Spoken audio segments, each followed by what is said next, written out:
Ashama attan jirtu daawwattoota Afrooteek baga nagaa walitti deebinee warri chaanaalii kanaaf haaraa taatan chaanaalii Afrooteek jedhu kana subscribe godhaa. Odeeffannoo garaagaraa yeroo yerootti isiniif kennu akkasii qaqqabu maatiiwwan Afrooteek taatan baga nagaa walitti deebinee haadha dhimma isiniif qabadhee dhufe odeeffannoowwan konkolaattota ofiin of oofanii fi teekinooloojiiwwan barana 2019 Ameerikaatti gaggeeffame irratti maaltu wanti haaraan ture waan jedhu odeeffannoo tokko tokko isiniif kennaa na wajjin turtii gaarii. Waggaatti al takkaa yookaan immoo si'arama biyyoota addunyaa garaagaraa keessatti agarsiifamuu teekinooloojiin ni gaggeeffama. Bara 2019 agarsiisa teekinooloojii adeemsifaman irratti bu'aawwan teekinooloojii baay'een dhiyaataniiru. Isaan keessaa inni bal'aan toora miidiyaa harkisa keessaa inni tokko konkolaataa malee yookaan shofeera malee adeemu jechuudha. Dhaabbileen konkolaataa oomishan hedduun isaanii amma dorgommii konkolaataa shofeera malee adeemu oomishuu irratti bobba'anii jiru. Isaan keessaa kanneen milkaa'anii gabaadhaaf dhiyeessan ni jiru. Fakkeenyaaf dhaabbileen akka Teeslaa, BMW fi Yandex jedhamu. Konkolaataan shofeera malee deeman baay'ee gabaaf dhiyeessee jira. Kanneen amma gabaadhaatti argaman keessaa muraasni fakkeenyaaf Teeslaa Model S, Teeslaa Model X jedhamu. Konkolaattonni kunniin konkolaattota autonomous yookaan ofiin ofuufan haa ta'an malee akkasumas illee konkolaataa yeroo jalqabaadhaaf elektirikaan gabaarra ooledha. Gaazii fudhatanii akkuma guutummaan guututti konkolaataan kun chaarjii ta'e elektirikadha. Konkolaataa elektirikaati jechuudha. Konkolaattonni kunniin ofiin oofan malee of eeggannoof jecha namoonni yeroo hunda marii duuba akka ta'an Teeslaan gorsa ni kenna. Sababni isaas tarii wantoonni to'annoo konkolaataa kanaan ol yoo mudate akka shofeerri to'atuuf. Haa ta'u malee namoonni tokko tokko Teeslaa amananii karaa gubbaa irratti rafaa oofan illee argamanii jiru. Gidduu kana miidiyaa hawaasaa irratti illee horii gad deddeemaa jiru. Akkuma viidiyoo kanarratti arguuf jirtan nama konkolaataan kun taaksiidha. Taaksii ofiin of oofudha. Konkolaataa kana duuba akkuma argaa jirtan amma shofeerri hin jiru ofiin of oofutti jedha. Mataa isa gubbaarra akkuma argaa jirtan raadarii qabaa, kaameeraa qabaa, wantoota ittiin naannoo isaarra jiran, sarraawundii isaarra jiran hundaan ittiin adda baafatu, kaameeraa fi wantoota barbaachisan tokko tokko mataa isaarratti qabatee yookaan irratti kaa'amee jira. Akkuma argitan seeftii injinariin cinaa isaa taa'ee jira. Shofeerri iddoo konkolaataa iddoo shofeerri taa'u dhiisee cinaa isaa taa'ee jira. Tarii wanti inni hojjetus tarii amma sagantaa yaalirra waan jireef tarii konkolaataan kun wanti yaadamni wayii yoo uumame akka inni dhufee kontirool godhu yookaan immoo akka inni to'atuuf jechuudha. Konkolaataan kun akkuma beektu ifa tiraafikaa addaan baasuu ni danda'a. Konkolaataa isa fuuldura dhaabatee jirullee argee ofii isaa dhaabachuu danda'a.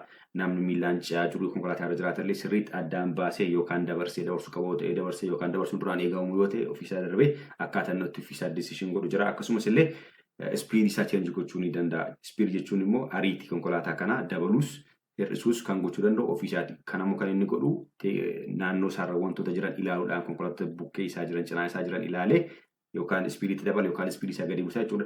Suura isaanii viidiyoo taabileetii kanatti argaa jirtan akkaataatti siistemii yookaan sooftiweeriin konkolaataa kanaa wantoota isa cinaa jiru wantoota naannoo isaarra jiru arguudha jechuudha. Akkuma argaa jirtan objektota wantoota garaagaraa kana gosa roogarfee godheetu siimboolikalii bakka buufataa jechuudha.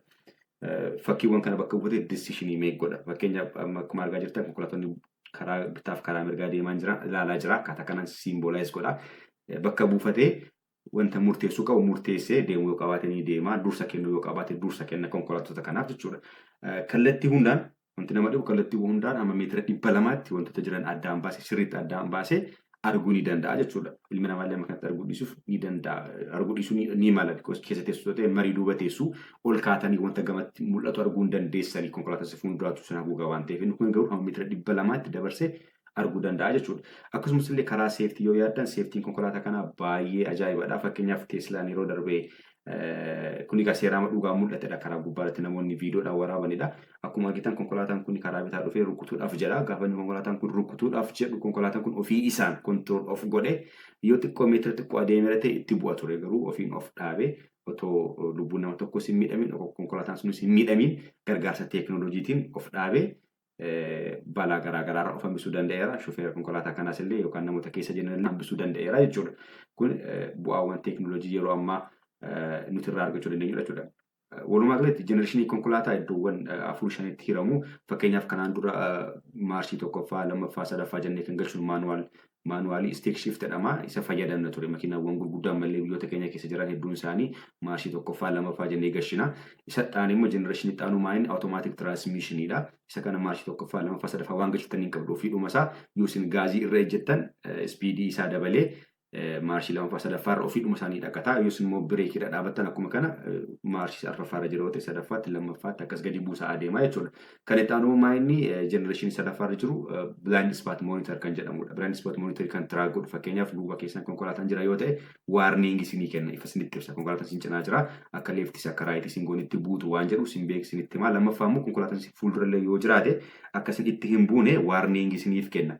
Wanta akkasii uumuuf jedha of eeggadhu waan jedhu sagalee isa dhageessisaa jechuudha. Yoo isin sanarratti to'annoo fudhachuu baattan ofiisaa bireek godhee akkasii dhaxxanii karaa duuba konkolaataa namaatti hin rukutamne isin irraa isin dhoowwaa jechuudha. Inni itti aanu immoo half autonomous kan jedhaman kanneen akka Tesla Model X fi Model X niin jedhe kunniin amma half autonomousdha. Ofiisaanii iddoo deemanitti ni jiru namoonni kontrol gochuun duraan eegamu ofiisaanii ni deemu. Haa ta'us garuu to'annoon ilma namaa hin barbaachisa. Sababni isaas tarii konkolaataan kun siistama keessa darbe dogoggorri wayii uumame rakkin akkan uumamneef namoonni yeroo hunda marii duuba of eeggannoodhaan akka ta'anitti himaa to'annoo of eeggannoof jechuudha akka balaan hamaa hin uumamneef jechuudha. Inni itti aanu immoo full autonomous car jedhamu. Full autonomous jechuun immoo jenereeshinii isa dhumaadha. Jechuun konkolaataan kun bireekii yookaan fireenii hin qabu kan ittiin gaas peedaalii kan ittiin gaasitti irra jettan hin qabu maarshii hin qabu marii hin qabu wanta tokko hin qabu qullaadhuma isaa jira jechuudha. Kana jechuun egaa konkolaataan kun dhibbaan dhibbatti ofiisaan of oofaa gargaarsa namaan barbaachisu yoo barbaadan keessatti teessanii kitaaba keessan dubbisuu dandeessu yoo barbaadan bashannanuu dandeessu nama faana haasa'uu walii yoo barbaadan wal ga'ii taasisuu dandeessu jechuudha. Shufeerri hin barbaachisu mariin hin barbaachisu egaa teekinooloojii sanarra ga'uudhaaf hammam akka nutti fudhatu hin beekamu garuu irra caalaan dhaabbileen garaagaraa sa'aatii kanatti yaalii taasisaa jiru.